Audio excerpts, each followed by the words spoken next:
প্রিয় আসসালামু আলাইকুম। আজকে আপনাদের সামনে যে ভিডিওটা নিয়ে হাজির হলাম সেটি হচ্ছে ছাদ ঢালাই হবে। এই দেখুন আমার আলায়ন ভাই মিস্ত্রি, এই দেখুন এটা আবার আর একটা ওস্তাদ, এই যে এই দেখুন আমার আরো ছাদ জোর দিব। তো এই দেখুন আপনারা এইভাবে যদি ছাদগুলো জোর দেন তাহলে অবশ্যই ছাদে লিক টিক থাকবে না ও পানিটা ভিতরে পড়বে না। অনেকে বলে যে ছাদ লিখে যাচ্ছে, কিন্তু এইভাবে যদি আপনারা করেন লেলছাভাবে মেশিন দিয়ে কাটবেন তাহলে ছাদের লিকটা পড়বে না। এই দেখুন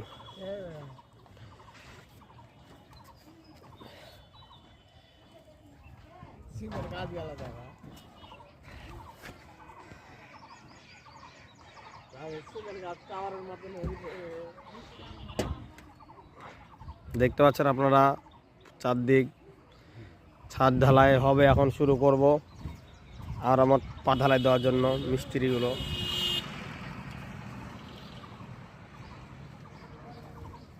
আপনারা বেশি বেশি করে লাইক কমেন্ট করবেন যেন পরবর্তীতে আরো একটু সুন্দর করে ভিডিও নিয়ে আসতে পারি।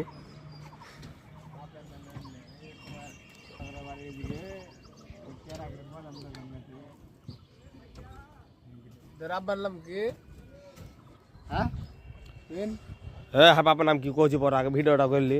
জিল্লু নাকি? বাবার নাম মর্তুজা।